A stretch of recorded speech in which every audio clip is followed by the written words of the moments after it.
મહત્વના સમાચાર મળી રહ્યા છે। જીએસટીને લઈને મોદી સરકારનો આ મોટો નિર્ણય 12% અને 28%નો સ્લેબ હટાવી દેવાયો છે।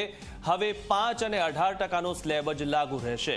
22મી સપ્ટેમ્બરથી લાગુ થશે આ નવો દર। મોદી સરકારે લોકોને દિવાળીની ભેટ આપી દીધી છે। જે રીતે પ્રધાનમંત્રીએ જાહેરાત કરી હતી 15મી ઓગસ્ટે અને તે જાહેરાત હવે લાગુ થઈ ગઈ છે। હેલ્થ અને લાઈફ ઇન્સ્યોરન્સ પર 0% જીએસટી લેવામાં આવશે। ત્યારે હવે મોદી સરકારે જે જાહેરાત કરી હતી 15મી ઓગસ્ટે મોદી સરકારે જે જાહેરાત કરી હતી કે આ વખતે દિવાળીની ખૂબ મોટી ગિફ્ટ ભારતના તમામ લોકોને મળવાની છે તે હવે મળી ચૂકી છે। આજે જ મળી ચૂકી છે। જીએસટીને લઈને મોદી સરકારનો આ મોટો નિર્ણય સામે આવ્યો છે।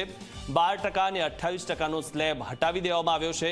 ઘણી બધી વસ્તુઓ પર 28% જે સ્લેબ લાગતો હતો એટલે કે 28% જે જીએસટી લાગતું હતું જેના કારણે તેની કિંમત ખૂબ વધી જતી હતી અને 12% જીએસટીના કારણે પણ કિંમત ખૂબ વધી જતી હતી।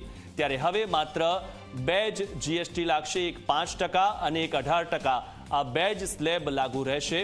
તો 22મી સપ્ટેમ્બરથી લાગુ થશે આ નવો દર, જેના કારણે ઘણી બધી જે વસ્તુ છે તે સસ્તી થશે। મોદી સરકારે લોકોને આ દિવાળી ભેટ આપી છે।